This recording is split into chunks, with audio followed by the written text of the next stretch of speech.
තස් භගවතෝ අරහතෝ සම්මා සම්බුද්දස්ස නමෝ තස් භගවතෝ අරහතෝ සම්මා සම්බුද්දස්ස නමෝ තස් භගවතෝ අරහතෝ සම්මා සම්බුද්දස්ස. ඩුබායි ලංකාරාම භාවනා මධ්‍යස්ථානය හා තලවතුගොඩ ශ්‍රී ඥානාරාම භාවනා මධ්‍යස්ථානයන්හි ප්‍රධාන අනුශාසක අපේ අතිපූජනීය මිරහවත්තේ පඤ්ඤාසිරි ලොකු ස්වාමින් වහන්සේගෙන් අවසරයි. සද්ධාවන්ත ගුණගරුක බෞද්ධ පින්වත්නි, මහා කාරුණික බුදුරජාණන් වහන්සේ මහා කරුණාවෙන් ලොවට දේශනා කොට වදාළ පරම ගම්බීර ආර්ය සත්‍ය ධර්මය තත්ත්ව පරිදි නුවණින් දැනගෙන උතුම් සංසාර සාගරයෙන් එතරව ලබන උතුම් ඒ නිර්වාණ ධාතුව සුවසේ අවබෝධ කර ගන්නට කරන උත්සාහයක්, කරන කැපකිරීමක්, පුරන පාරමිතාවක් තමයි ප්‍රතිපත්ති ධර්මයක්, සමත විපස්සනා භාවනාවක් තමයි අපි හැමදෙනාම මේ පැය තුල සිදු කරන්නේ, මේ දේශනා මාලාව තුල සිදු කරන්නේ. බුදුරජාණන් වහන්සේගේ මේ පරම ගම්බීර ධර්ම සම්මර්ෂණය කිරීම විදර්ශනා භාවනාවක්. මේ ධර්මයේ සම්මර්ෂණය කරනකොට අපට සති සමාධි ප්‍රඥා දියුණු වෙනවා, ඉන්ද්‍රිය ධර්ම වැඩෙනවා, සත්‍තිස් බෝධිපාක්ෂික ධර්ම පිරෙනවා. සාන්ත නිවනින් සැනසෙන්නට අවශ්‍ය ඒ ප්‍රතිපදාව ටිකෙන් ටික අපට සම්පූර්ණ වෙනවා. ලෝතර සම්මා සම්බුදුරජාණන් වහන්සේ පෙන්නපු ඒ පරම ගම්බීර ධර්මය අපිට එකපාරම වචන කීපයකින් අවබෝධ කරගන්න තරම් අපේ ඥාන ශක්තිය මදි හින්දා මේ ධර්මය අපේ නුවණට වැටෙන තරමට විස්තර කරලා දේශනා කරන දේශනාවක් අපට ඇසුරු කරන්න සිද්ධ වෙනවා. ඉතින් ඒ අනුව තමයි මේ විස්තර විවරණ වශයෙන් දේශනා කරන චතුරාර්ය සත්‍ය ධර්ම දේශනාව මේ පින්වතුන්ට මේ දින ගණනාවක් තිස්සේ මෙහෙම දේශනා කරනු ලබන්නේ.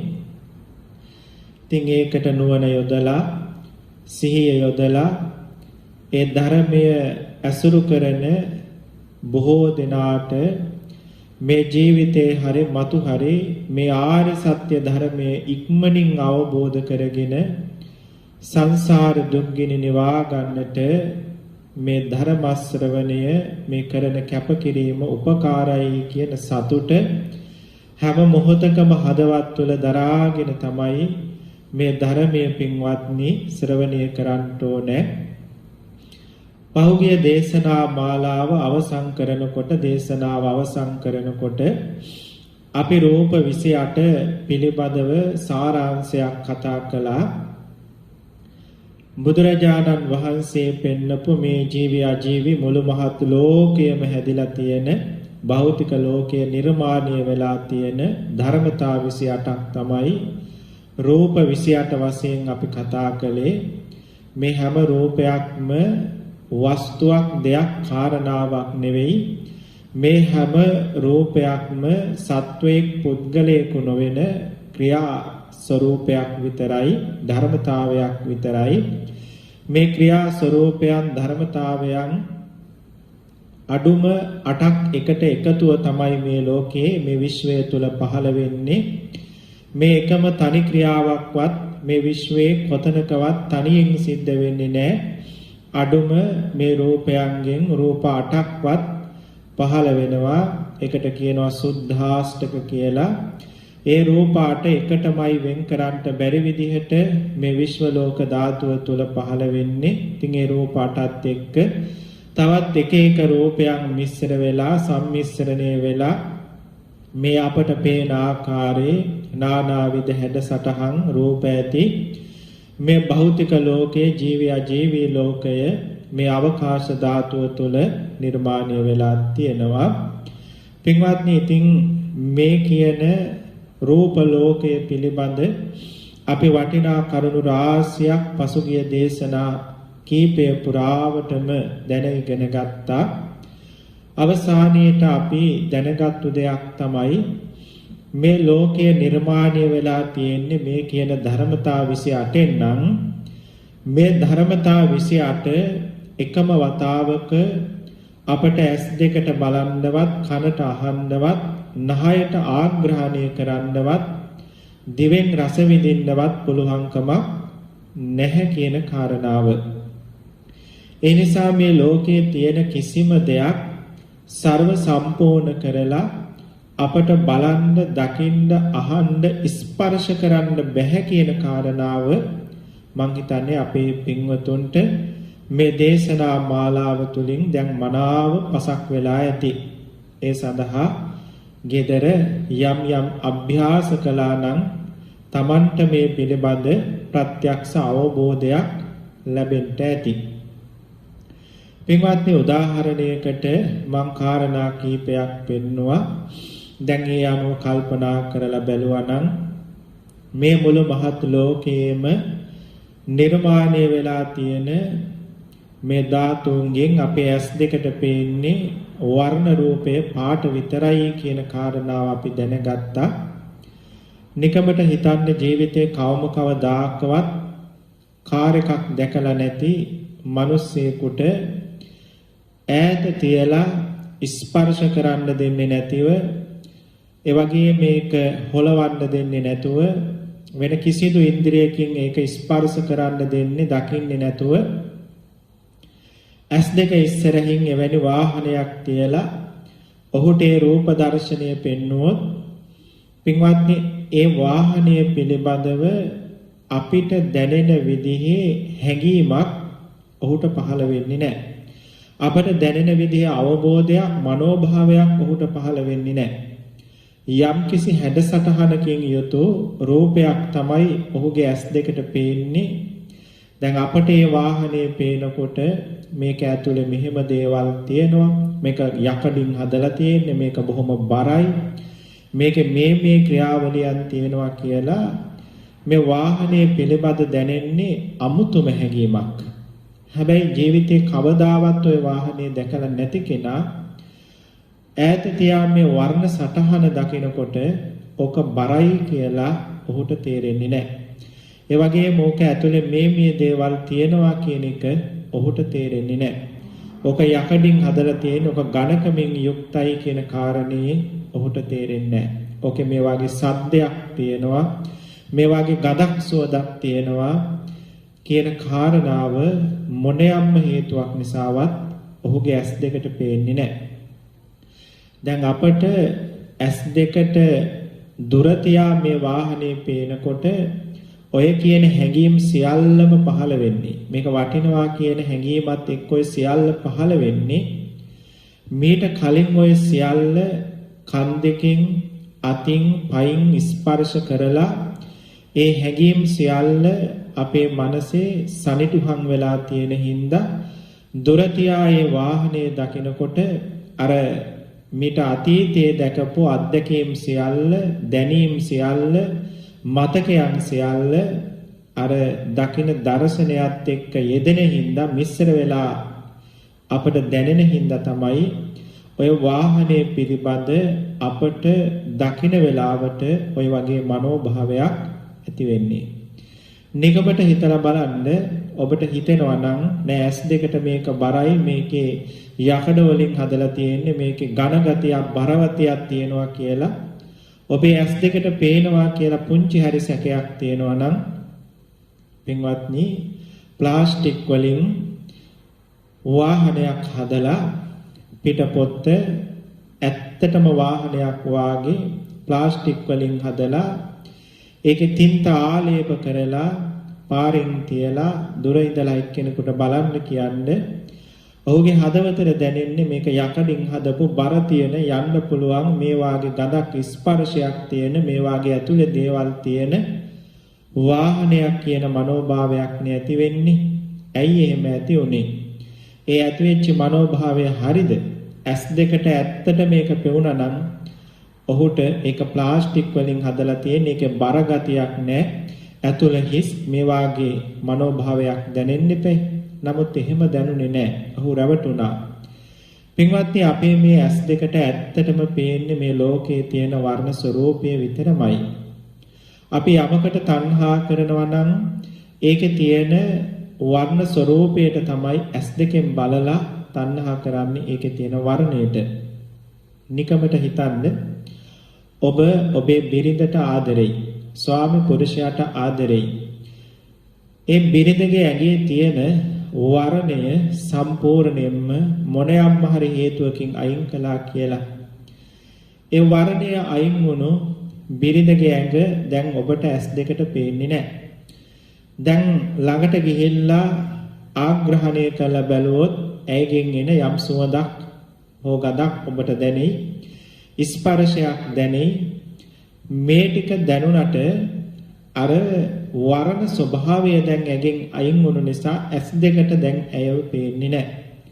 පින්වත්නි එතකොට අර S2කින් බලලා ඇතිවෙන හැඟීම මොනියම්ම හේතුවක් නිසාවත් ඔබට ඇති වෙන්නේ නැහැ. පින්වත්නි එතකොට දුර තියා අය දැක්කට මොනියම්ම විදිහකවත් මේ මගේ බිරිඳ කියන හැඟීමවත් ඔබට පහළ වෙන්නේ නැහැ. රාගයක් තණ්හාවක් තියා මගේ බිරිඳ කියන හැඟීමවත් ඇති වෙන්නේ නැහැ වර්ණය ඇගේ අයගෙන් අයින් කළොත්. පින්වත්නි ඒ වගේම තමයි වර්ණය පේන්න තියලා පඨවි ගතියයි තේජෝ ගතියයි වායෝ ගතියයි ඇගේ ශරීරයෙන් අයින් කළොත් ඔබට ඇයව ස්පර්ශ කළාට මොනියම් හේතුවක් නිසාවත් ඇයව ස්පර්ශ වෙන්නේ නැහැ.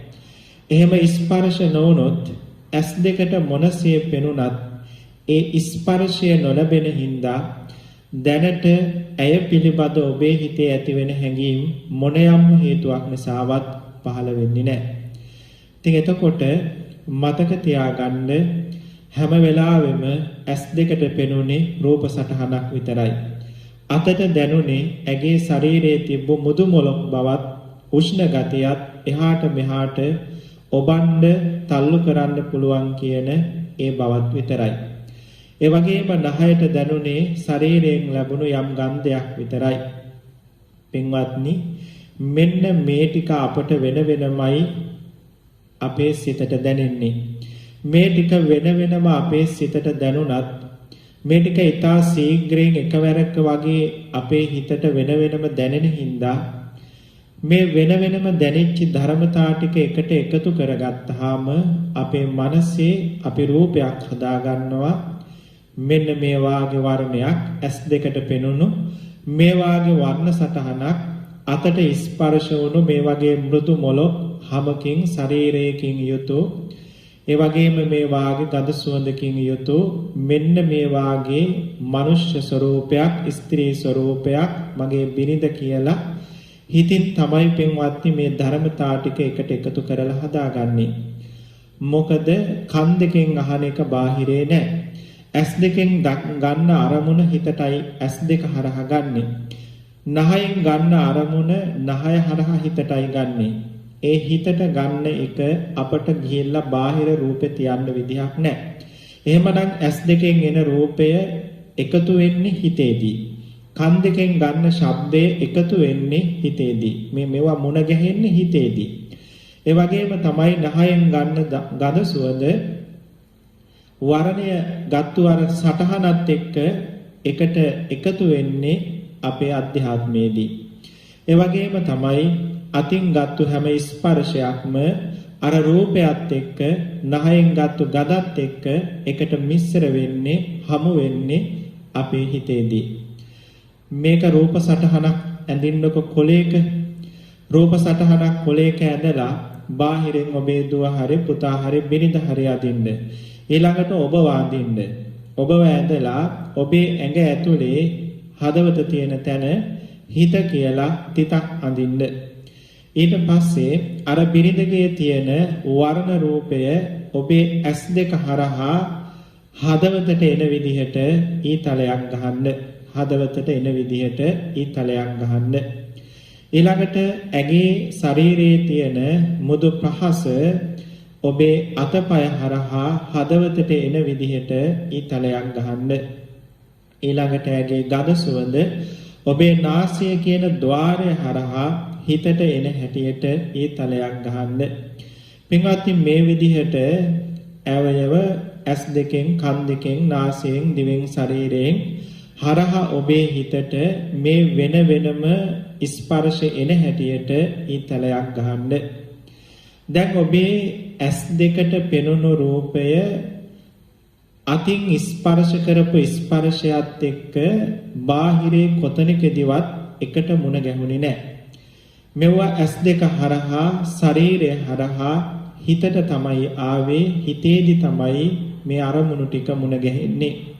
එහෙමනම් හිතේදි මේ අරමුණු ටික මුණ ගැහුනහම බිරිඳගේ වර්ණයයි, බිරිඳගේ අර රූ සටහනයි, එවැගේම බිරිඳගේ මෘදු මොලොක් බවයි, ඒ බර බව, ගතිය, ඒ සියල්ල, ඒ ගඳ සුවඳ ඔක්කොම එකට එකතු වෙලා අපට බාහිරේ තියනවා කියලා හිතෙන රූපය හිතේ නේද හැදෙන්නේ. හොඳට කල්පනා කරලා බලන්න. මේක ඇඳලා කල්පනා කළොත් ඔබට විද්‍යාව එහෙම ඉගෙන ගත්තු, යමක් කමක් ඉගෙන ගත්තු, යමක් කමක් තේරුම් ගන්න පුළුවන් මානසික මට්ටමක් තියෙන ඔබට ඉතා පහසුවෙන් මේක තේරුම් ගන්න පුළුවන්. බාහිරේ කොතනකවත් මට මේ හිතේදි හම්බ වෙන රූපය හම්බ වෙන්නේ නැහැ කියන එක. මේ ටික එකට එකතු වෙච්ච මේ හිතේ ඇදෙන රූප සටහන හැබැයි අපිට තේරෙන්නේ හැම වෙලාවෙම බාහිරේ තියනවා කියලා. එහෙම තේරෙන මේ තේරිල්ල තමයි සංසාර භව ගමන පුරාවටම අපි අරගෙන ආවේ. බාහිරේ තිබ්බ වර්ණ රූපයකට, බාහිරේ තිබ්බ ආපෝ තේජෝ පඨවි ආදී රූප ටිකකට, බාහිරේ තිබ්බ ගන්ධ රූපයට මේ වෙන වෙනම ඇස කන නාසය හරහා හිතට ආපෝ මේ රූප ටිකට මේ අරමුණු ටික එකට එකතු කරලා රූපයක් හිතේ හදාගෙන ඒ හදාගත්තු රූපය බාහිරේ තියනවා කියන තැනක හැම වෙලාවෙම අපි පැටලුණා. අපි මුලා වුණා. මේක මේසා මුලාවක්. මේසා අන්ධකාරයක්. මේසා අවිද්‍යාවක්. සසර උපන්න හැම භවයකම මෙන්න මේ සරල සිද්ධාන්තය අපට තේරුම් ගන්න බැරි වුණා. මේ සිද්ධාන්තය තේරුම් ගන්න බැරි වුණු නිසාමයි හැම වෙලාවෙම අපිට බාහිරේ තියෙන රූපයක් හම්බුනේ. බාහිරේ තියෙන දුව පුතා අම්මා හම්බුනේ. බාහිරේ තියෙන ගෙවල් දොරවල් යාන වාහනම හම්බුනේ. හිතේ තිබ්බ රූපය බාහිරේමයි අපිට හම්බුනේ. පින්වත්නි මේක ටිකක් කල්පනා කළොත් ඔබට තේරෙයි මේක නේද මේ සිද්ධ වුනේ. මට හැම වෙලාවෙම සිද්ධ වෙන්නේ මේ ඇත්ත නේද? මේ ඇත්තටම ඇත්තක් නේද? ලෞතර බුදුරජාණන් වහන්සේ පෙන්නපු මේ ඇත්ත මොනසා සත්‍යක්ද? මේ ධර්මයේ නිර්යානිකයි නේද? එදා ජයසිරි මහ බෝධීන් වහන්සේගේ බෝමුලාරව මේක කෙනෙක් පෙන්නුවේ නැත්තම් කිව්වේ නැත්තම් කවදාවත් මේක තේරුම් ගන්න බෑ නේද? අනේ උන්වහන්සේ තනියෙන් මේ ලෝකේ පැවතුණු ඇත්ත තේරුම් ගත්තා නේද? ඒ බුදුනුවණ, ඒ අවබෝධය මොනසා ආශ්චර්යයක්ද? මේ ලෝකේ මුළු ලෝකෙම මේ මුලා වෙලා නේද ඉන්නේ? හැම වෙලාවෙම අපිට පේන්නෙම අපි සසර පුරුදු කරලා තියෙන්නෙම මේ වෙනකම් බැලුවෙම මේ ඇස් දෙක හරහා රූපයක්, කන් දෙක ශරීරය හරහා ආපු මේ අරමුණු ටික එකට එකතු වෙලා හිත ඇතුලේ මේ රූපේ හැදුනේ. ඒ හිත ඇතුලේ හැදුණු රූපේ අපි හැම වෙලාවෙම හිතේ තියෙන බව නෙවෙයි දැක්කේ. අපිට හිත පෙනුනේ නෑ. ඒක හරියට කොච්චර දුෂ්කර දෙයක්ද කියනවා නම් මේ ඇත්ත දකින්න එක. පින්වත්නි ඔබේ ඇස් දෙක ඔබට දකින්න බෑනේ. පිහියේ මෝහතෙන් මෝහත කපන්න බෑනේ. කැඩපතකින් ඒ කැඩපතම පේන්නේ නෑනේ. ඒ වාගේ මේ හිතෙන් අපේ හිතම පේන්නේ නෑනේ. නමුත් මේ හිතේ තියෙන රූපය අපට නුවණින් තමයි මේක හිතෙයි මේ ටික එකට එකතු වෙලා මේ ద్వාරයන් හරහා වෙන වෙන අරමුණු ටික එකට එකතු වෙලා මේ රූපය අපට පේන රූපය හිත ඇතුලේ හැදෙන්නේ කියන බව පින්වත්නි අපට සරලව තේරුම් ගන්න පුළුවන් කොළයක ඇඳලා මේක බැලුවොත් ඉතා පැහැදිලිව සරලවම මේක ඔබට තේරුම් ගන්න පුළුවන් මොකද ඒ බාහිර රූපයේ තියෙන වර්ණය බාහිරේදී ශබ්දයක් එක්ක කොහොමටවත් එකට එකතු වෙන්නේ නැහැ. ඇයි එහෙම කිව්වේ? මොකද අපට ශබ්දය ඇහෙන්නේ කන් දෙකෙන්නේ. එතකොට කන් දෙක තියෙන්නේ අපේ අධ්‍යාත්මයේ පැත්තේ. කන් දෙකට ශබ්දය ඇතුළු වෙලා ඒ ශබ්දය තේරුම් ගන්න බව තියෙන්නේ හිත ඇතුලේ. එතකොට ඒ සද්දයක් ඇහුවා කියන බව ආපහු එළියට යන්නේ නෑ කන් දෙක හරහා. ශබ්දය කන් දෙක හරහා ඇතුළටයි එන්නේ. එතකොට මේ ගහපු ඊතල ටික එළියේදී කොහොමටවත් එකට මිශ්‍ර වෙන්නේ නෑ. ඇතුළේදීමයි මේක මිශ්‍ර වෙන්නේ. වෙන වෙනම දොරටු වලින් ඇතුළට එන්නේ. ඉතින් ඇතුළට ආවට පස්සේ ඇතුළේදී මේක මිශ්‍ර වෙන්නේ. මිශ්‍ර වෙලා අපි හිතාගෙන ඉන්න රූපය මනසේ ඇදෙන්නේ. ඒ මනසෙන් ඇදෙන රූපය මනසේ තියෙන බවයි අපිට නොපෙනෙන්නේ. ඒක තමයි අවිද්‍යාව, නොදන්නාකම, මෝඩකම. අපිට හැම වෙලාවෙම තේරෙන්නේ බාහිරේ ඇස් දෙකටම අර ඝන ගතිය, බර ගතිය, මුදු මොලොක් ගතිය, ශබ්දය මේ වාගේ ලේ යට මස් නහර තියෙන කාන්තා රූපයක්, ශරීරයක් බාහිරේ තියෙනවා කියන තැනක්මයි අපට හැම වෙලාවෙම තේරෙන්නේ. මේක ඒ තරම් සරලයි. හැබැයි තේරුම් ගන්නවා කියන එක කැඩපතකින් ඒ කැඩපතම බලනවා වාගේ පිහියකින් ඒ පිහියෙම මොහත කපනවා වාගේ ඊටාම දුෂ්කර දෙයක්. පින්වත්නි උත්සාහ වුණොත් ඔබට මේ කියන කාරණාව තේරුම් ගන්න පුළුවන්. එදාට ඇයි බුදුරජාණන් වහන්සේ මේ රූප 28 අභිධර්මයේදී මෙහෙම වෙන වෙනම දේශනා කළේ? මෙච්චර කාලයක් අභිධර්මයේ ඉගෙනගත්තු අපි ඇයි මේ රූප 28 ඉගෙන ගත්තේ කියන එක ඔබට පසක් වෙයි. මේ රූප 28 මෙච්චර කාලයක් කටපාඩම් කරලා ඇති, සජ්ජායනා කරලා ඇති.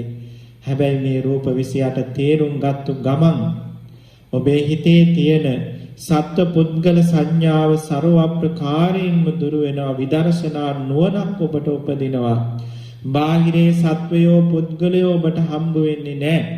ඒ නිසා තණ්හා කරන්න ඇලෙන්න දෙයක් බාහිරේ මට හම්බ වෙන්නේ නැහැ කියන තැනකට ඔබේ අවබෝධය ඇති වෙනවා කියන කාරණාව. ඒ නිසා බාහිර වස්තු තුල හටගන්න යම් තාක් දුක් වෙනවා නම් ඒ දුක් සෝසුසුම් සියල්ලම අපි නිදහස් වෙනවා කියන කාරණාව පින්වත්නි මං හිතන්නේ අමාරුවක් නැතුවම ඔබට තේරුම් ගන්න පුළුවන්. අපි මේ දුක්ඛාරය සත්‍ය කතාවේදී මුලින්ම කතා කළානේ ජාති ජරා ව්‍යාධි මරණ පරිදේව අප්‍රිය සංප්‍රයෝග ප්‍රිය විප්‍රයෝග දුක් ගොඩක්. මේ ඔක්කොම දුක් ටික හම්බ වෙන්නේ මෙන්න මේ කියන පුංචි අවබෝධය අපි ගාව නැති හින්දා. මේ කියන පුංචි අවබෝධය අපට ලැබුණු ගමන් බාහිරේ හොඳ රූපයක් නරක රූපයක් මේ මොකවත් හම්බ වෙන්නේ නැහැ. සත්වයෝ නොවන පුද්ගලයෝ නොවන ක්‍රියා ස්වરૂපයක් වෙන වර්ණ ධාතුවක්, ශබ්ද ධාතුවක්, ඝන ගතියක් මේ ආදී වශයෙන් ධාතු ස්වરૂපයක් විතරයි පින්වත්නි අපට හම්බ වෙන්නේ. නිකමට හිතන්න මේ ඇස් දෙකට, කන් දෙකට, නාසයට, දිවට, ශරීරයට අරමුණු වෙන්නේ රූප 7යිනේ. අනිත් කිසිදු රූපයක් අපට මේ පසිදුරන්ට අරමුණු වෙන්නේ නැහැ. ඒවා අපේ හිතෙන් තමයි අපි හිතලා දැනගන්නේ. එතකොට පින්වත්නි මේ ලෝකේ ਸਰව ප්‍රකාරයෙන්ම අපට දකින්න පුළුවන්කමකුත් නැහැ. ඔබ නිකමට හිතන්න ඔබට පුළුවන් ද ඔබේ බිරිඳව ਸਰව ප්‍රකාරයෙන් දකින්න? මම මේ අදහස් කෙරුවේ බිරිඳගේ වම් පැත්තයි දකුණු පැත්තයි හිස් මුදුනයි යටිපතුලුයි මෙහෙම ඔබට කවදාම හරි දවසක එකවරක සම්පූර්ණයෙන්ම ඔබේ බිරිඳව, ඔබේ ස්වාමි පුරුෂයා, ඔබේ දරුවව දකින්න හම්බ වෙලා තියෙනවද ජීවිතේ? නෑනේ. එකවරකට ඔබට පේන්නේ ඒ දරුවගේ ඔබ පැත්තට තියෙන පැත්ත විතරයි. සමහර වෙලාවට දරුවගේ දකුණු අත පැත්තේ ඔබ හිටියොත් ඔබට පේන්නේ දකුණු අතත් ඒ පැත්තේ තියෙන කනත් මේ ටික විතරයි. ඉස්සරහින් හිටියොත් පේන්නේ ඉස්සරහ ටික විතරයි. දෙපැත්ත පිටිපස්ස ඉස්මුදුන යටිපතුල් මේ මොකවත් පේන්නේ නැහැ. ඔබ ළඟට ඇවිල්ලා බැලුවත් දරුවගේ ශරීරය වටා කැරකි කැරකි බැලුවත් ඒ බලන හැම වෙලාවෙම ඔබ ඉන්න දිශාවේ තියෙන රූප සටහන පේනවා මිසක කවදාවත් සම්පූර්ණ දරුවා සම්පූර්ණ බිරිඳ ඔබට ඔබේ ජීවිතේ එකවරක දකින්න බෑ. එතකොට නොඑක් වර දැකලා අතීතයට ගියපෝ අතීත රූප සටහන් ටිකක් මතක සටහන් ටිකක් එකට ගලපලා තමයි ඔබ හැම වෙලාවෙම ඔබේ ස්වාමි පුරුෂයා බිරිඳ දකින්නේ. බලන්න මේ සරල දේ මේ තුලත් ඔබට තේරුම් ගන්න පුළුවන් නේද? මට කවදාකවත් මේ හිතේ ඇඳිලා තියෙන රූපය බාහිරේ බලන්න බෑ කියලා. එහෙමනම් හැම වෙලාවෙම මේ බාහිරේ තියෙනවා වාගේ පේන රූපය මගේ මනෝ විඥානයේ පහළ වෙන සිතුවිල්ලක්, මනෝ විඥානයේ ඇති වෙන රූපයක් මිසක සත්‍ය වශයෙන්ම විමසලා බැලුවොත් මට බාහිරේ හම්බ වෙන්නේ නැහැ කියන කාරණාව.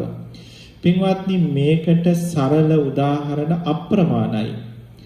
අපට බාහිරේ හම්බ වෙන රූපේ හොයන්න අතපය කන්නාස් මේ දෙතිස් කුණප ගලවලා පැත්තකින් තියලා බැලුවොත් මට කවදාවත් මේ දෙතිස් කුණප ටික මිසක බිරිඳ හම්බ වෙන්නේ නැහැ. මේ ටික එකට එකතු කරපුවාම මේ ටික එකට ඇස් දෙකෙන් දකිනකොට හිත ඇතුලේ තමයි අර පණ තියෙන සත්වයක් පුද්ගලයෙක් කියන මේ බිරිඳ දුව පුතා අපට හම්බ වෙන්නේ. පින්වත්නි, වෙන් කරගන්න තියෙන්නේ දෙකයි. හොඳට මතක තියාගන්න. වෙන් කරගන්න තියෙන්නේ බාහිරේ තියෙන රූපයයි අධ්‍යාත්මයේ තියෙන රූපයයි.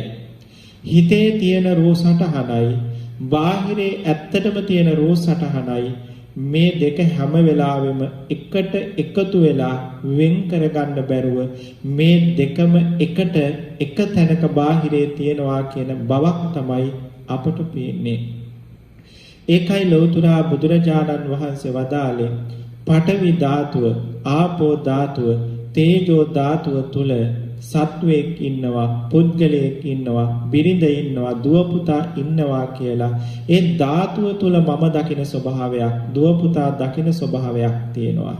මෙන්න මේ බව වෙන් කරගන්න ඕනේ. අපට පේන දුව පුතා මේ රූප සටහන හිතේ තියෙන්නේ, බාහිරේ තියෙන්නේ මේ ධාතු ටික විතරයි කියලා මේ දෙක වෙන් කරලා දකින නුවණ උපන්නොත් පින්වත්නි, මේ සංසාර ප්‍රශ්නේ භාගයක්ම විසඳගත්තා වෙනවා. ඉතින් ඒ නිසා බොහෝම උනන්දුවෙන් උත්සාහයෙන් මෙන්න මේ ප්‍රාථමික අවස්ථාව, මේක ප්‍රාථමික කියන වචනය දැම්මේ ඔබ ඉස්සරෝම තේරුම් ගන්න ඕනේ පරම ගම්බීර ධර්ම ඥානයක් තමයි මේ මතු කරලා දුන්නේ. මේක තේරුම් ගත්තොත් බුදුරජාණන් වහන්සේ දේශනා කොට වදාළ මේ සංසාර විමුක්තිය සඳහා අපි අවබෝධ කොටගත යුතු ධර්මය ඊට පහසුවෙන් අවබෝධ කරගන්න පුළුවන් හෝඩි පොත ඔබ කියවලා අවසන් වෙනවා. හෝඩි පොත කියවපු නැති, අකුරු දන්නේ නැති කෙනෙකුට මොනයක්ම හේතුවක් නිසාවත් මතු පොත් කියවිය නොහැක්කාසේ මේ කියන ධර්මතා දෙක වෙන් කරගන්න පුළුවන් ඥානය නැති කෙනාට තථාගතයන්න් වහන්සේ දේශනා කොට වදාළ පරම ගම්බීර ධර්මයන් තේරුම් ගන්න ඉතා අසීරුයි, අමාරුයි. පින්වත්නි, ඒ නිසා මේසා සරලව, මේසා පැහැදිලිව, මේසා උදාහරණ තුලින් ඔබට මේ මතු කරලා දුන්නු කාරණාව තේරුම් ගන්න පුංචි උත්සාහයක් යොදන්න. සංසාර ගමනේ, මේ සංසාර ප්‍රශ්නේ, මේ නිවන් ගමනේ සෑහෙන කොටසක් අපි විසඳගත්ත වෙනවා. මේ කියන කාරණාව, මේ ධර්මතා දෙක, මේ එකට පටලවලා තියෙන මේ ධර්මතා දෙක අපි වෙන් කරගත්තොත් පින්වත්නි, එතකොට කැඩපතේ තියෙන රූපයයි ඇත්තටම බාහිරේ තියෙන රූපයයි අපට වෙන් කරගන්න පුළුවන්. හරියට තිරිසන් සතෙකු කැඩපත ඉදිරියට ගියාම වෙන දේ තමයි අපට බාහිරේ දුව පුතා ඉස්සරහට එනකොට සිද්ධ වෙන්නේ. ඒ දුව පුතා කියන එක හරියට කැඩපතක් වාගේ. අපේ හිතේ තියෙන රූපය හැම වෙලාවෙම අර බාහිරේ දුව පුතාගේ ඇඟේ තියෙන සතර මහා ධාතුවේ වැටිලා අපට පේනවා. කැඩපත ඉස්සරහට ගියපු තිරිසංගත සත්වේකට තිරිසංගත සත්වයේ කැඩපතේ ඉන්නවා. තමන්ගේ රූපේ කැඩපතේ තියෙනවා කියන තැනක කැඩපතත් එක්ක ඔට්ටු වෙනවා වාගේ. ඒ කැඩපතේ ඇදිලා තියෙන රූපයට තණ්හා කරනවා, බුරනවා, පහුරු ගන්නවා වාගේ. අපි දුව පුතා කියන මේ සතර මහා ධාතුව ඉස්සරහට එනකොට හිතේ තියෙන රූපය, අපේ අධ්‍යාත්මයේ හිතේ තියෙන රූපය අර සතර මහා ධාතුව නැමැති දුව පුතා කියන කැඩපතට වැටුණු ගමන් හිතේ තියෙන බවක් නෙවෙයි පේන්නේ. අර සතර මහා ධාතුව තුළ හිතේ රූපය තියෙනවා කියන තැනක ඉඳගෙන ඒක අල්ලනවා, ඉඹිනවා, හුරතල් කරනවා. අර තිරිසංගත සතා කැඩපතත් එක්ක ඔට්ටු වෙනවා වාගේ. හැබැයි නුවණින් විමසුවොත් බාහිරේ කැඩපතයි තිබ්බේ කියන කාරණය දැනෙනවා වාගේ. බාහිරේ තිබ්බේ මේ රූප 28 විතරයි. අපි හිතපු දුව පුතා පණ තියෙන සතෙක් මේ කිසි කෙනෙක් අපිට විමසුවොත් නුවණින් බාහිරේ හම්බ වෙන්නේ නැහැ කියන කාරණාව පින්වත්නි අපට තේරෙන්න ඕනේ. මේක තමයි මේ ලෝකයේ තියෙන ඇත්ත. ලෝතුරා බුදුරජාණන් වහන්සේලා සාරා සංකේය කප්සුවහස් ගණන් පාරමී පුරලා මේ ඇත්ත තනියෙන් අවබෝධ කරගෙන ලෝකයට දේශනා කළා. ඉතින් ඒ නිසා මේක සුළු කොට හිතන්න එපා. මේ ඇත්ත ඔබ කෙසේ හෝ තේරුම් ගත යුතුයි. මේ ඇත්ත ඔබ තේරුම් ගත්තොත් පින්වත්නි එයින් එහාට ලෝතුරා බුදුරජාණන් වහන්සේ පෙන්නපු මේ උතුම් සද්ධර්මයේ ටිකෙන් ටික ඔබේ මනසේට වැටෙන්න, අවබෝධ වෙන්න, ටික ටික ඔබට එක එක ඥානයක් ඇති වෙන්න පටන් ගන්නවා. එතකොට මේ ලෝකේ ඇත්ත ඔබට පේන්න ගන්නවා. ඇත්ත නේනම් මං ලොකු රැවටීමක නේද ඉඳලා තියෙන්නේ, ලොකු මුලාවක නේද ඉඳලා තියෙන්නේ. මේ සංසාර භව ගමනේම හදාගෙන ආපු මේ මුලාව මම නැති කරගන්න නම් මෙන්න මේ ප්‍රතිපදාව මම පුරන්න ඕනේ කියලා ලෝතුරා බුදුරජාණන් වහන්සේ ගාවට ඇවිල්ලා ඒ උතුම් ප්‍රතිපදාව අහලා උනන්දුවෙන් මේ ප්‍රතිපදාව පුරන්න අපිට සිත් පහළ වෙනවා. මේ ලෝකයේ නිස්සාර දෙයක්, අසාර දෙයක්, සිතේ පහළ වෙන මායා ස්වરૂපයක්, මිරිගුවක් විතරයි කියන නුවණ පින්වත්නි අපට නැවත නැවත මේ ලෝකය දකින හැම මොහොතකම, ලෝකයට දෙසවන් යොමන හැම මොහොතකම පින්වත්නි අපේ හදවතට ඇති වෙනවා ඒ නුවණ. මෙන්න මේ නුවණ ඇති වෙන්න තමයි මම මේ රූප 28 පිළිබඳ මේ යම්තම් විස්තරයක් ඔබට කියලා දුන්නේ. ඉතින් මේ වගේ විස්තර නැවත නැවත ඔබ හොයාගන්න, විමසන්න, කරුණු ਵਿਚාරන්න. එහෙම ਵਿਚාරගෙන කවදා හරි මේ නුවණ ඔබට ඇති වෙන තාක්කල් නැවත නැවත මේ ධර්මය නුවණැත්තන්ගේ ਵਿਚාරලා මේ නුවණ ඇති වෙන්න කල යුතු භාවනා තියෙනවා. ඉතින් ඒ භාවනා දැන ඉගෙනගෙන ඒ භාවනා කර්මවල යෙදিলা කොහොම හරි මේ ඇත්ත අවබෝධ කරගෙන සසරෙන් එතර වෙන්නට ඔබ හැමදෙනාම උත්සාහවත් වෙන්න ඕනේ. පින්වත්නි එහෙමනම් මෙන්න මේ පෙන්නපු රූප ගොඩ, මේ රූපස්කන්ධය ඒකාන්ත දුකක් බව ඔබ හැමදෙනාම තේරුම් ගන්න. මේ දුක කොහොමද දුකක් වෙන්නේ? ඒ කියන්නේ මනුස්ස ලෝකේ, දිව්‍ය ලෝකේ, තිරිසන් ලෝක, අපාලෝකවල මේ රූප ගොඩ අපට ලැබුණාම, මේ රූප ගොඩ මම මගේ කියලා අල්ලගත්තාම කොහොමද මේ රූප 28 දුකක් වෙන්නේ? මේ රූපස්කන්ධය කොහොමද දුකක් වෙන්නේ කියන කාරණාව පින්වත්නි අපි ඊතුරු ස්කන්ධ හතරත් දැන ඉගෙනගෙනම සාකච්ඡා කරමු. එතකොට තමයි මේ දුක්ඛාරි සත්‍ය දේශනාව සම්පූර්ණ වෙන්නේ. ඉතින් ඒ නිසා අපි ඊළඟට තියෙන්නේ වේදනා ස්කන්ධය පිළිබඳව ඉගෙන ගන්න. දැන් අපේ පින්වතුන් මේ ඉගෙන ගත්තු රූප 28 මෙතනින් අමතක කරන්න එපා. දැන් ඔබට තේරෙන්නේ නැතිනේ මේ රූප 28 ඉගෙන ගැනීම අපට සසරින් මිදෙන්න කොච්චරනම් උපකාරයිද කියන කාරණාව. දැන් අභිධර්මයේ ඉගෙන ගන්නකොට මේවා නිකම් පාඩම් කරන්න ඇති. පඨවි ආපෝ තේජෝ වායෝ මේ ආදි වශයෙන් මේවා පාඩම් කරන්න ඇති. චක්කුසෝත ගාන ජීවහා මේ ආදි වශයෙන් මේවා පාඩම් කරන්න ඇති. නමුත් පින්වත්නි ලෝතුරා බුදුරජාණන් වහන්සේ පෙන්වපු මේ රූප 28 ඇතුලේ මේසා හරයක් මේසා වටිනාකමක් තියනවා කියන කාරණාව දැන් අපේ පින්වතුන්ට පැහැදිලි වෙන්න ඇති. ඒ නිසා තව දුරටත් මේවා වචන 28ක් කරගන්නේ නැතිව මේවා ධර්මතා 28ක් කරගන්නේ නැතිව මේ රූප 28 තුලින් ඔබේ ජීවිතේ දකින්න, ඔබේ ලෝකය දකින්න, ඔබ නුවණ හදාගන්න, සත්ව පුද්ගල සංඥාව සක්කාය දිට්ඨිය දුරු වෙන විදිහට මේ රූපස්කන්ධය දකින්න පුරුදු කරගන්න. මේ ලෝකයේ ඇත්ත මේ රූප 28 තුලින් දකින්න පුරුදු කරගන්න. එහෙම වුණොත් ඔබ හැම දිනාටම මේ සසර ගමන ජය ගන්න ඒකාන්තයෙන් පුළුවන්. දිනුම් කනුව වැඩි ආතක නැහැ. පින්වත්නි, එතකොට අපිට ඊළඟට කතා කරන්න තියෙන්නේ වේදනාස්කන්ධය පිළිබඳව.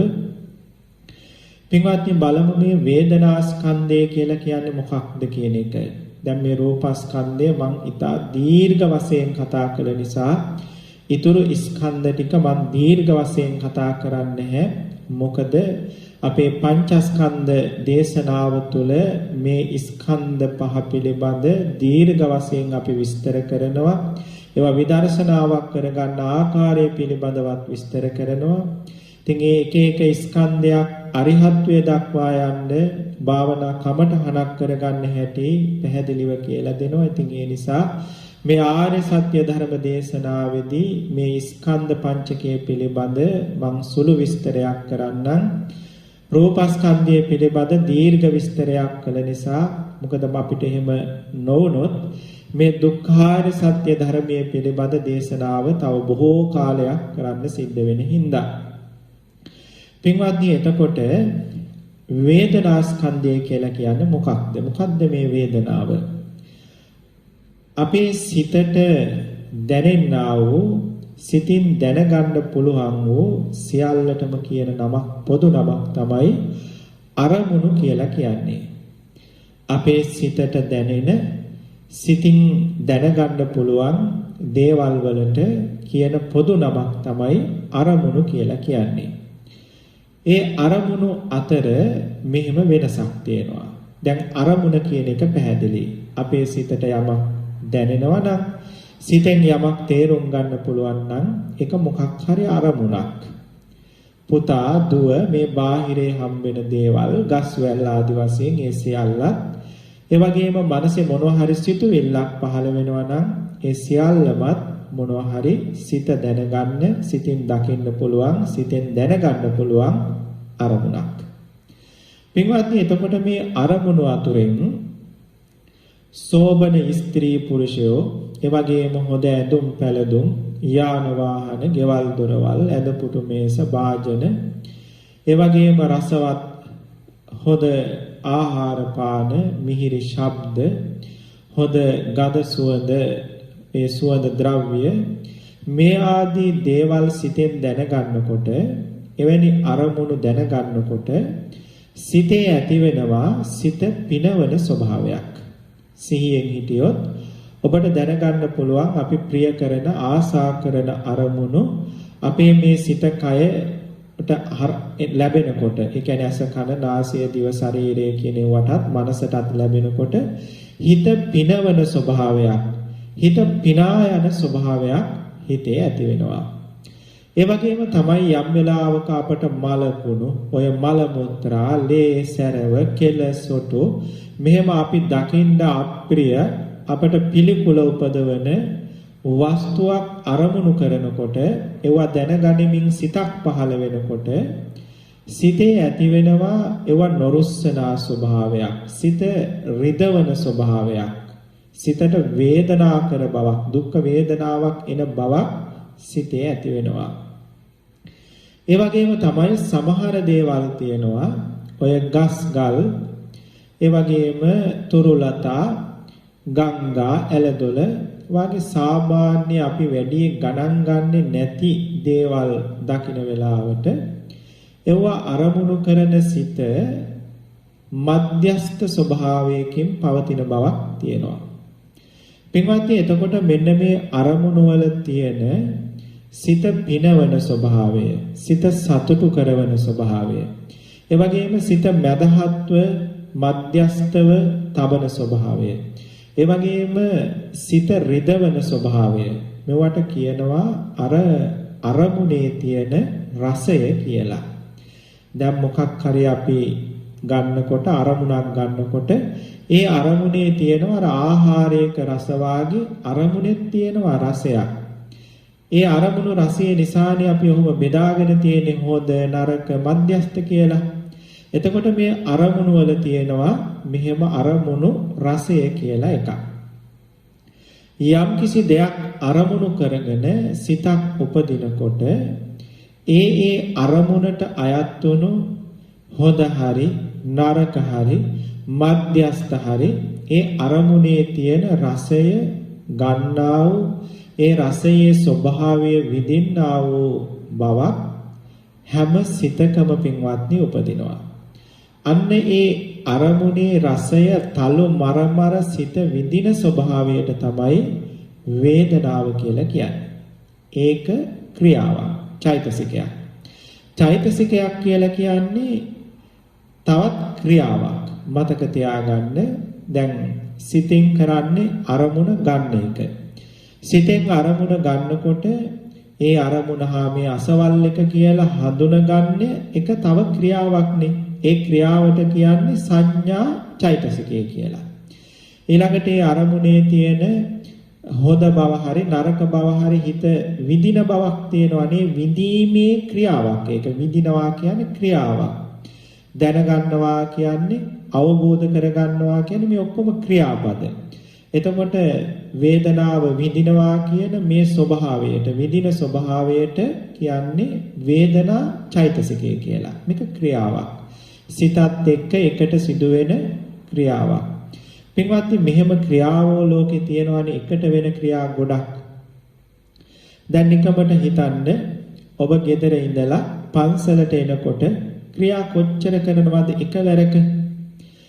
පන්සලට ළඟා වීම අසවල් පුද්ගලයා මම පන්සලට ළඟා වෙනවා කියන ක්‍රියාව කරනවා. ගෙදරින් දුරස් වෙනවා කියන ක්‍රියාව කරනවා. මේවා වෙන් කරන්න පුළුවන්ද? බෑනේ. ගෙදරින් දුරස් වෙනවා කියන ක්‍රියාව, පන්සලට ලං වෙනවා කියන ක්‍රියාව, ඇවිදිනවා කියන ක්‍රියාව. ඉතින් මේ වාගේ ක්‍රියා ඔක්කොම එකටනේ සිද්ධ වෙන්නේ. මේ වාගේ යම්කිසි අරමුණක් අරගෙන සිතක් උපදින වෙලාවට ඒ සිත සමගම ඒ අරමුණේ තියෙන රස අනුභව කරන බවක්, ඒ රස විඳින බවක් ඒ සිතත් එක්ක උපදිනවා. මෙන්න මෙහෙම අපට ඇස් දෙකට, කන් දෙකට, නාසයට, දිවට, ශරීරයට මෙහෙම මුණ ගැහෙන හැම අරමුණක්ම විඳින ස්වභාවය, ඒ අරමුණේ තියෙන හොඳ නරක මධ්‍යස්ථ ස්වභාවය, අරමුණු රසය විඳින ස්වභාවයක් හැම හිතකම පින්වත්නි ඇති වෙනවා. අන්නේ ඇති වෙන ස්වභාවය තමයි වේදනාව කියලා කියන්නේ. මම හිතන්නේ දැන් ඔබට වේදනාව කියන්නේ ක්‍රියාවක්. වේදනාව කියන්නේ චෛතසිකයක්. චෛතසිකය කියන්නේ ක්‍රියාවක්. සිතත් එක්ක එකට සිදුවෙන තවත් අනු ක්‍රියාවක්. එතකොට වේදනාව කියන ක්‍රියාව දැන් ඔබට සිතෙන් වෙන් කරලා හඳුනා ගන්න පුරුදු කර ගන්න ඕනේ. මොකද බුදුරජාණන් වහන්සේ පෙන්වුවා මේ වේදනාව සිතේ යෙදෙන ක්‍රියා ගොඩක් තිබ්බට මේ වේදනාව වෙනම ස්කන්ධයක් වශයෙන් අරගෙන මේක හයිලයිට් කරලා බුදුරජාණන් වහන්සේ මේක ලොකුවට පෙන්වුවේ ඇයි? මේ වේදනාව නිසාම අපි සසර හදාගන්න වාර අනන්තයි. මේ වේදනාවට ඇලෙන ගැටෙන ස්වභාවය, කෙලෙස් උපදින ස්වභාවය, මේ වේදනාවට තණ්හා කරන ස්වභාවය, මේක ප්‍රාර්ථනා කරන ස්වභාවය මහා පුදුම සහගතයි. ඒ නිසා තමයි බුදුරජාණන් වහන්සේ සිතේ යෙදෙන ක්‍රියා ගොඩක් තිබ්බට මේ වේදනාව වෙනමම ධර්මතාවයක් වශයෙන් අරගෙන වෙනමම ස්කන්ධයක් වශයෙන් අරගෙන මෙහෙම පෙන්වුවේ. ඒ ගැන අපි පස්සේ කතා කරමු. පින්වත් එහෙමනම් ඔන්න වේදනාව ගැන දන්නවා. දැන් මේ ඉගෙන ගන්න ධර්මය එකක් ගානේ ඔබේ ජීවිතය තුළ ඔබ දකින්න ඕනේ. දැන් අර රූපයන් දකිනවා වාගේ සිතේ හැම අරමුණක්ම ඇස් දෙකට මොනවා පෙනුනත්, කන් දෙකට මොනවා ඇහුණත්, නාසයට මොනවා දැනුණත්, දිවට මොනවා දැනුණත්, ශරීරයට මොන විදිහේ ස්පර්ශයක් දැනුණත් සිහියෙන් ඉඳලා ඒ දැනෙන ස්පර්ශයේ, ඒ දැනෙන අරමුණේ, සිත ගන්න අරමුණේ තියෙන මේ සිත පිනවන ස්වභාවය, සිත රිදවන ස්වභාවය, සිතේ මධ්‍යස්ථ ස්වභාවය වෙනම දැනගන්න ඔබට පුළුවන් වෙන්න ඕනේ. එතකොට මේ ක්‍රියාව සත්වයේ පුද්ගලයෙක් නොවන නිකන් ක්‍රියාවලියක්, විදීම කියන ක්‍රියාවලිය විතරයි. අන්නේ ක්‍රියාවලිය සිහිනුවණින් ඉඳලා පොඩ්ඩක් දකින්න පුරුදු කරගන්න. අපි මේ වේදනාව සම්බන්ධව තව පුංචි කාරණා කීපයක්ම කියලා දෙන්න ඕනේ. ඒක ඊළඟ දේශනාවලින් බලමු. හොඳයි පින්වත්නි, එහෙමනම් අද දවසේ අපේ පින්වතුන් වටිනා ධර්ම කාරණා රාශියක් ජීවිතයට එකතු කරගත්තා. මෙවුවා අමතක කරන්න එපා. තවත් ධර්ම කාරණාවක් බවට පත් කරගන්න එපා. අපිට සසරින් ගැලවෙන්න මේ කියන ධර්මය අපේ ජීවිතේ සමහර වෙලාවට හැමදාම අහන්න ලැබෙන්නේ නැහැ. අපේ ජීවිතයේ ආවිෂය කවදා කොයි මොහොතේ ගෙවිලා යයිද දන්නේ නැහැ. ඉතින් මේ නිසා මේවා පහු කරන්න එපා. පුළුවන් හැටියට ජීවිතය තුළින් මේවා දකින්න. අදම තරමේ මේ ධර්ම කාරණා නැවත නැවත අහලා මේ ධර්ම කාරණාවන් හොඳට හිතේ අවබෝධය ඇති කරගන්න, නුවණ ඇති කරගන්න.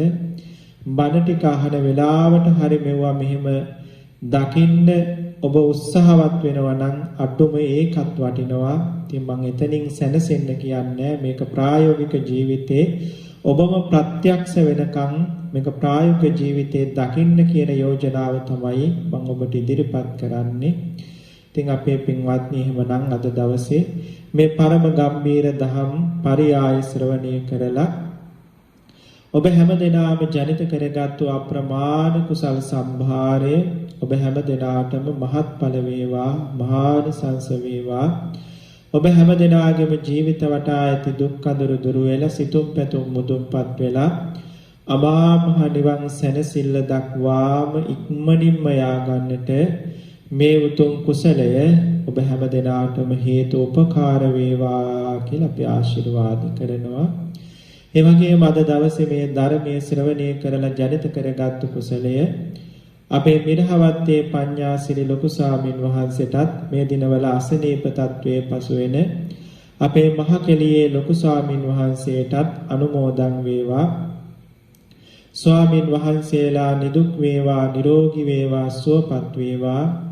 සසොන් කෙත බබළුවා නිවන් පුර වඩින්නට මේ කුසල් ඒකාන්තයෙන්ම මහකෙළියේ ලොකු ස්වාමින් වහන්සේටත් අපේ මිරහවත්තේ ලොකු ස්වාමින් වහන්සේටත් එකසේ හේතු වාසනා වේවා කියලා අපි මෛත්‍රියෙන්ම පින් දෙනවා. ඒ වගේම සියලු කල්යාණ මිත්‍ර මහා සංඝරුවනටත් සසුන් කෙත බබළුවා නිවන් පුර වඩින්නට මේ පින් උපකාර වේවා කියලා අපි මෛත්‍රියෙන් පින් දෙනවා.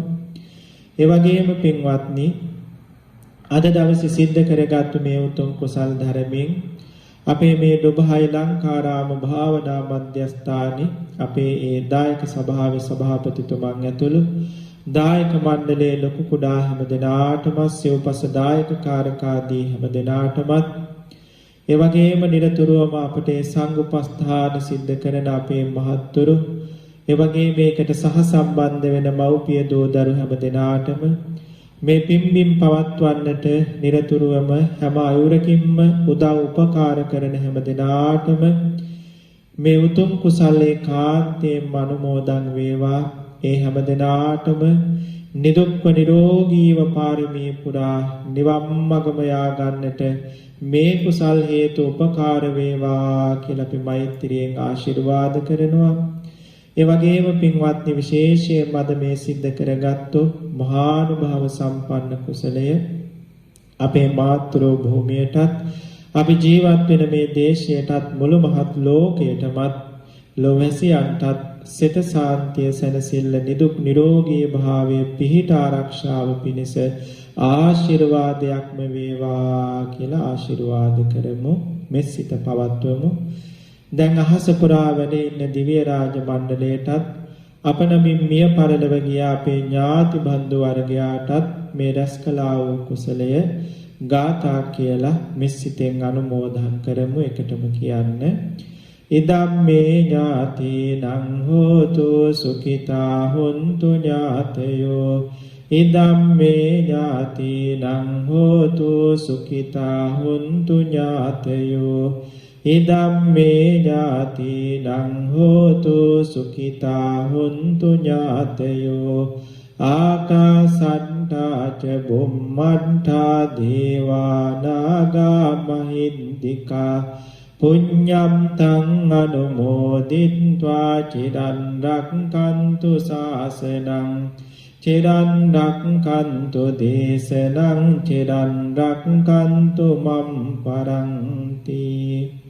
හොඳයි අපේ සත්පුරුෂ මව්පිය දෝ දරුවෝ ඔබ හැම දෙනාම මේ උතුම් වටිනා ධම් දේශනාව ශ්‍රවණය කරලා ජීවිත ගමනට එකතු කරගත්තු මේ අප්‍රමාණ ධර්ම ශ්‍රවණමය මහා කුසල සම්භාරයේ ආනුභාව පුණ්‍ය ශක්තිය බලයෙන් ත්‍රිවිධ රත්නයේ සෝවිසි ගුණානුභාව බලයෙන් ජයසිරි මහ බෝධීන් වහන්සේගේ දන්ත ධාතුන් වහන්සේගේ ලලාට ධාතුන් වහන්සේගේ ආනුභාවයෙන් නිදුක්ව නිරෝගීව පාරමී පුරා මේ බුදු පෙරහැර අතනුහැර අමා මහ නිවන් සැනසෙල්ල දක්වාම යා ගන්නට ලැබේවා ලැබේවා කියලා අපි මෙසිතෙන්ම ආශිර්වාද අභිෂේචන පවත්වනවා වන්දනා කරගන්න.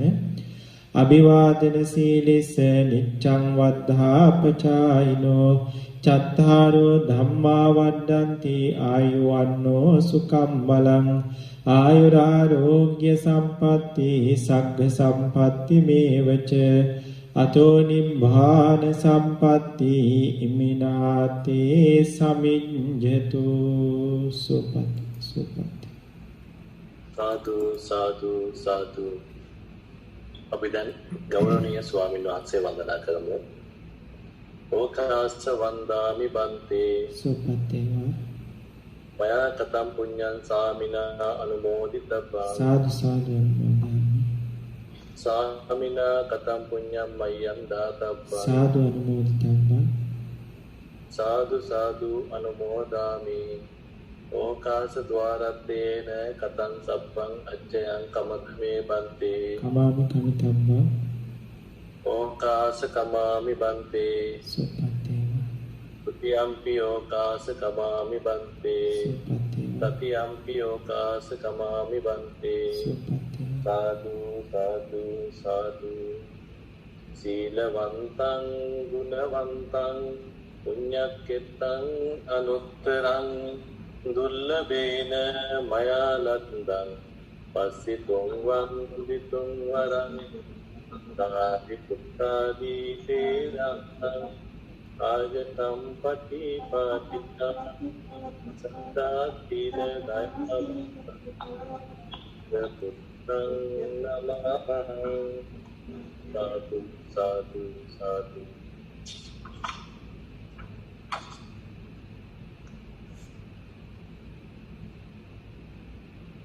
අවස්ථාවේ ස්වාමීන් වහන්සේ දවසේ සතියේ සමුදා දින හැර දිනපතා රාත්‍රී 9 සිට 10 දක්වා ආර්ය සත්‍ය සම්මාසන විදර්ශනා ක්‍රමය යන මාතෘකාව යටතේ ඩුබායි ශ්‍රී ලංකාරාම වාසී ත්‍රිපිටකාචාර්ය විනය විශාරද කතිකාචාර්ය නම කියනට අවසරයි අපේ පූජනීය නාමගුණයේ විජේසිරි ස්වාමීන් වහන්සේ විසින් පවත්වන ධර්ම දේශනා මාලාවේ අද දවසේ පින්කමයි මේ අවස්ථාවේ නිම වූයේ. අපේ ගෞරවනීය ස්වාමීන් වහන්සේ විසින් දුකින් මිදීම පිණිස අප විසින් අවබෝධ කර යුතු චතුරාර්ය සත්‍ය ධර්මයන් මනාව දැනගෙන තම තමා තුළින් එම ධර්මය සාන්දෘෂ්ටිකව අවබෝධ කිරීමට මුල සිටම පැහැදිලිව කියා දුන් ලබන මෙම වටිනා ධර්ම දේශනා මාලාවට සම්බන්ධ වී කුසල් රැස් කර ගන්නා මෙන් පින්වත් ඔබ සියලු දෙනාගෙන් අපි මේ අවස්ථාවේදී ඉතා සිටිනවා. අප විසින් රැස් කරගත්තා වූ කුසල ධර්මය අපේ ගෞරවනීය ස්වාමීන් වහන්සේට චතුරාර්ය සත්‍ය අවබෝධය පිණිසම හේතු වාසනා වේවායි අදිෂ්ඨාන පූර්වක අනුමෝදන් කර සිටිමු.